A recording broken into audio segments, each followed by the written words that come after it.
মূল্যবান বক্তব্য পেশ করবেন বিশিষ্ট কলম সৈনিক হযরত আল্লাম হযরত মাওলানা জয়নুল আবদিন সাহেব দামা ফজলুহু।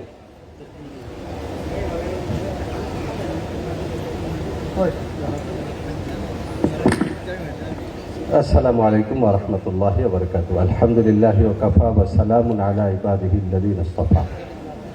জামায়াত উলামা ইসলাম বাংলাদেশ কর্তৃক আয়োজিত আজকের এই উলামা মাশায়েখ সম্মেলনের সম্মানিত সভাপতি, মঞ্চে উপবিষ্ট জাতীয় নেতৃবৃন্দ এবং জাতির কর্ণধার, আমার সামনে উপবিষ্ট পরম শ্রদ্ধাভাজন হযরত উলামায়ে কেরাম এবং তরুণ ও যুবক বন্ধুরা, জমিয়ত উলামা তার জন্ম থেকেই এই উপমহাদেশীয় মুসলমানদের কাছে যে পরিচয়টা লালন করে সেটা হলো জমিয়ত হক ও হাক্কানিয়তের পতাকাবাহী। এই মুহূর্তে বাংলাদেশ একটা কঠিন জায়গায় এসে দাঁড়িয়েছে।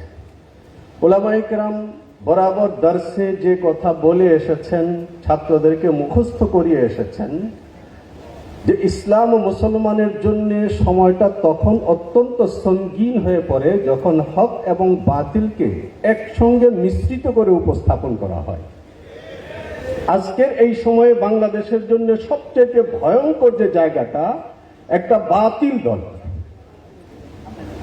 শুধুমাত্র বাংলাদেশ না, এই উপমহাদেশের সব হালকার উলামায়ে দেওবন্দ থেকে শুরু করে ফুরফুরা শরীফ পর্যন্ত সব হালকার আহলে হক উলামায়ে কেরাম যে দলটাকে বাতিল বলে এসছেন, সেই দলটাকে এখন কিছু লোক যারা রাজনীতির ময়দানে অতি লোভী এবং যারা স্বার্থ উদ্ধারে অনেকটা আগ্রাসী, তারা তাদের সঙ্গে মিশে এদেশের মুসলমানদের মধ্যে একটা চরম বিভ্রান্তিকর অবস্থা তৈরি করছেন। এই সময় দেশের সর্বশ্রেণীর শিক্ষিত, সচেতন, আলেম এবং মুসলিমগণ জমিয়ত উলামার কাছে এই আশাটা করছিল যে এই সময়ে এসে জমিয়ত উলামা দুধ এবং পানি আলাদা করে জাতির সামনে উপস্থিত করবে। আমি মনে করি আজকের এই দিনের সমাবেশের পর থেকে বাংলাদেশের সর্বশ্রেণীর সচেতন আলেম এবং সচেতন মুসলিম যারা এটা খুব ভালো করে বুঝেন যে এই দেশে মুসলমানদের রাজনৈতিক শত্রু আছে, আবার ধর্মীয় শত্রু আছে।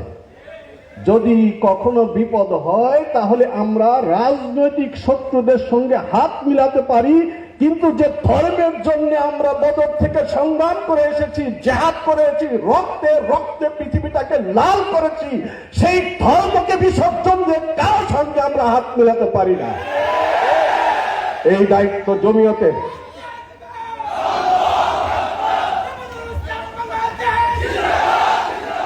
জমিয়ত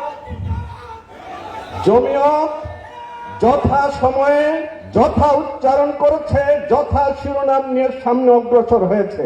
আজকের এই সমাবেশের সম্মানিত প্রধান মেহমান তিনি কিতাবের জায়গা থেকে অতীতের আলোকে কথা বলেছেন, যদি এরা কখনো ক্ষমতায় আসে মাদ্রাসা নিরাপদ নয়, এরা ক্ষমতায় আসলে আমাদের খানকা নিরাপদ নয়, এরা ক্ষমতায় আসলে মুহাম্মদুর রাসূলুল্লাহ সাল্লাল্লাহু আলাইহি ওয়াসাল্লামের 23 বছরের জিন্দেগিকে তিলে তিলে বিসর্জন দিয়ে ইসলামের যে পবিত্র নকশা পৃথিবীর সামনে উপস্থাপন করে গেছেন, সেই নকশা নিরাপদ নয় তিনি বলেছেন।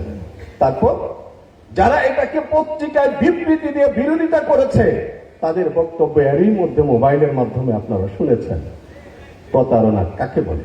আমি মনে করি যে আজকের এই সমাবেশের পর থেকে আমাদের সেই পুরনো স্লোগান আবার ফিরে আসবে, জামাত শিবির ড্রাকুলা, এই ড্রাকুলা রুখতে হবে। আসসালামু আলাইকুম।